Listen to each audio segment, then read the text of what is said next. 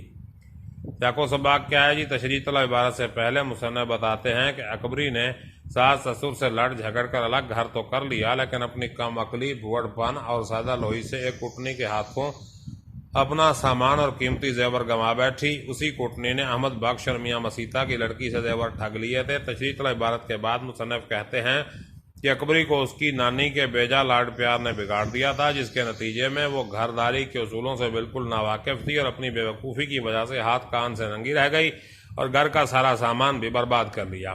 تشریح دیکھیے اس کی۔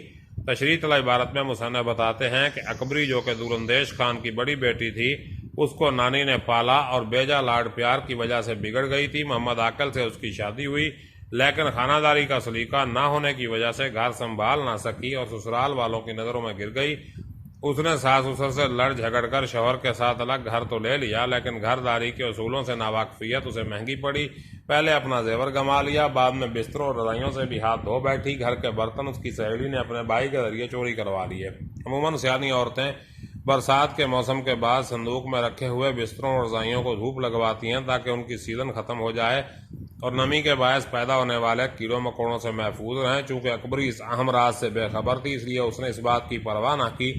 جب وہ ساس کے ساتھ رہتی تھی تو کچھ دنوں کے بعد کپڑوں کو دھوپ لگوا دیا کرتی تھی تاکہ جاڑے کے اثرات سے محفوظ رہیں، لیکن اکبری نے ایسا نہ کیا۔ جب سردیوں میں رضائیوں کی ضرورت پیش آئی تو دیکھا تمام رضائیوں کو کیڑے مکوڑے اور چوہے چاٹ گئے ہیں، اب وہ استعمال کے قابل نہیں رہی۔ غرض اکبری نے اپنی حماقت، کم عقلی اور پھوڑ پن کی وجہ سے شادی کے پہلے سال ہی اپنا سب کچھ اپنے ہاتھوں برباد کر لیا۔ گولڈ سمتھ نے بجا کہا ہے کہ کانٹوں سے بھری شاخ کو ایک پھول خوبصورت بنا دیتا ہے اور غریب سے غریب عورت گھر کو جنت بنا دیتی ہے۔ مصنف تشریح طلب عبارت کے ذریعے مسلمان بچیوں کی تربیت اور انہیں درس دے رہے ہیں کہ ان کو گھر کیسے چلانا چاہیے۔ اسلام میں عورت کا اصل مقام گھر ہے، اس کو گھر کے تمام امور خانہ داری کو بخوبی انجام دینے کی ذمہ داری سونپی گئی ہے، جس کا مقصد یہ ہے کہ مسلمانوں کی گھریلو ازدواجی زندگی خوشگوار ہو اور سب اہل خانہ کے تعلقات آپس میں اچھے رہیں۔ اکبری کو چاہیے تھا کہ وہ امور خانہ داری میں بچپن سے دلچسپی لیتی اور اپنے شوہر اور سسرال والوں کو راضی کرنے کی کوشش کرتی۔ حضور صلی اللہ علیہ وسلم کا فرمان مبارک ہے، 3 شخصوں کی نماز ان کے کانوں سے تجاوز نہیں کرتی، ان میں سے ایک وہ عورت ہے جو اپنے خاوند کی ناراضگی میں رات گزارے۔ حضور صلی اللہ علیہ وسلم نے فرمایا، جب کسی عورت کا خاوند باہر چلا جائے تو اس کے پیچھے اپنی عزت و آبرو کی حفاظت کرے اور شوہر کے مال و اسباب کی نگرانی میں اس کی خیرخواہ اور وفادار رہے۔ لیکن اکبری ان باتوں سے بے خبر تھی، اس لیے شادی کے بعد سسرال والوں نے بھی اسے پسند نہ کیا اور شوہر سے بھی اس کی ناراضی رہتی۔ چونکہ وہ گھر کے کام ٹھیک طور پر نہیں کرتی تھی، اس لیے اکثر نقصان اٹھاتی تھی۔ اس کے بعد دیکھیے جی آخری عبارت ہے اس کی، عبارت نمبر 8۔ اکبری کو نانی کے لاڈ پیار نے زندگی بھر کیسی مصیبت میں رکھا۔ لڑکپن میں اکبری نے نہ کوئی ہنر سیکھا، نہ کچھ اس کے مزاج کی اصلاح ہوئی۔ جب اکبری نے ساس سے جدا ہو کر الگ گھر کیا، برتن بھانڈا کپڑا زیور سب کچھ اس کے پاس موجود تھا۔ چونکہ خانہ داری کا سلیقہ نہیں رکھتی تھی، چند روز میں تمام مال و اسباب خاک میں ملا دیا اور ایک ہی برس میں ہاتھ کان سے ننگی رہ گئی۔ سیاق و سباق کیا ہے؟ تشریح طلب عبارت سے پہلے مصنف بیان کرتے ہیں کہ اکبری ایک پھوڑ عورت تھی اور اپنی بد انتظامی اور بے وقوفی کے باعث اپنے گھر کی بربادی کا باعث بنی۔ وہ ایک کٹنی کے ہتھے چڑھ کر زیورات سے ہاتھ دھو بیٹھی، اسی طرح اس کے کپڑوں کو دیمک لگ گئی۔ تشریح طلب عبارت چونکہ سبق کی آخری عبارت ہے، اس لیے اس کا سباق نہیں ہے۔ تشریح دیکھیے اس کی۔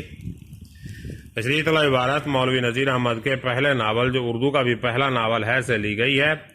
انہوں نے یہ ناول عورتوں کے امور خانہ داری اور حسن انتظام کی اصلاح کے لیے لکھا تھا۔ اکبری اور عسکری 2 بہنیں تھیں۔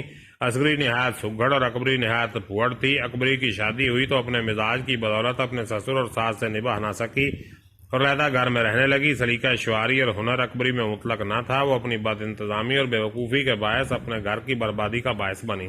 اکبری کی اس حالت کی ذمہ دار اس کی نانی تھی، جس نے نہایت لاڈ پیار سے اس کی پرورش کی تھی۔ انگریزی کی ایک کہاوت ہے، اگر بچوں سے رعایت برتو گے تو انہیں خراب کر دو گے۔ بچپن انسان کی زندگی کا ابتدائی زمانہ ہوتا ہے۔ جدید سائنسی تحقیق کے مطابق انسان کی ساری ذہنیت ابتدائی 5 سال میں ہی بن جاتی ہے۔ اس عمر میں انسان بولنے سے قاصر ہوتا ہے اور صرف سن سکتا ہے، لہذا وہ جو کچھ سنے گا اس کی ذہنیت تشکیل میں اہم کردار ادا کرے گا۔ اس لیے ماں کی گود کو انسان کی پہلی درسگاہ قرار دیا گیا ہے۔ جیسی ماں کی تربیت ہوگی ویسی ہی اولاد ہوگی۔ ایک اور انگریزی کی کہاوت ہے، ایک ماں ہی انسان کو انسان بناتی یا بگاڑتی ہے۔ ایک ماں ہی انسان کو بناتی یا بگاڑتی ہے۔ چونکہ اکبری کی تربیت اس کی نانی نے کی تھی، لہٰذا وہ بھی اس کے گھر کی بربادی کی براہ راست ذمہ دار تھی کہ اس نے اکبری کو کوئی سلیقہ اور ہنر نہ سکھایا۔ نبی کریم صلی اللہ علیہ وسلم کا فرمان مبارک ہے، باپ کو اولاد جو کچھ دیتا ہے، باپ اولاد کو جو کچھ دیکھا ہے اس میں سے بہتر عطیہ تعلیم و تربیت ہے۔ جب اکبری نے اپنا گھر ساس سے علیحدہ کیا تو روزمرہ کی تمام اشیاء اس کے پاس موجود تھیں۔ امور خانہ داری سے بے بہرہ ہونے کی وجہ سے زیورات کوٹنے کے ہتھے چڑھ گئے اور کپڑوں کو دیمک لگ گئی۔ غرض اس نے سارا سامان خاک میں ملا دیا۔ بقول گولڈ سمتھ، کانٹوں سے بھری شاخ کو ایک پھول خوبصورت بنا دیتا ہے اور غریب سے غریب عورت گھر کو جنت بنا دیتی ہے۔ اس میں ایک سبق یہ ہے کہ اللہ لوگوں کو ہر قسم کی نعمتوں سے سرفراز کرتا ہے۔ اب یہ انسان پر منحصر ہے کہ وہ اپنے آپ کو اس کا اہل ثابت کرتے بھی ہیں یا نہیں۔ انسان اپنی بربادی کا خود ذمہ دار ہے۔ خدا کسی کے حالات نہیں بدلتا مگر انسان جب تک خود نہ چاہے۔ اکبری اپنی حماقتوں کے باعث اپنے مال و متاع سے ہاتھ دھو بیٹھی۔ اس کا شوہر عاقل عقل مند انسان تھا اور اس نے شرافت کا دامن نہ چھوڑا۔ اگر کوئی اور ہوتا تو اسے قطع تعلق ہو جاتا۔ اس میں مردوں کے لیے بھی سبق ہے کہ وہ کبھی بھی تحمل اور بردباری کا دامن نہ چھوڑیں۔ قرآن مجید میں بھی نیک عورتوں کی صفات بیان کی گئی ہیں، فالصالحات قانتات حافظات للغیب، فالصالحات و قانتات و حافظات للغیب، پس جو نیک عورتیں ہیں وہ پرہیزگار ہیں، نگہبان ہیں پیٹھ پیچھے۔ کسی گھر کی خوشحالی یا بربادی کے پیچھے کسی عورت کا ہاتھ ہوتا ہے۔ اب یہ عورتوں پر منحصر ہے کہ وہ کون سی راہ اختیار کرتی ہیں۔ والدین کی بھی ذمہ داری ہے کہ اپنی بیٹیوں کو امور خانہ داری کی بہترین تربیت دیں تاکہ وہ اپنے گھروں میں بربادی کا باعث نہ بنے۔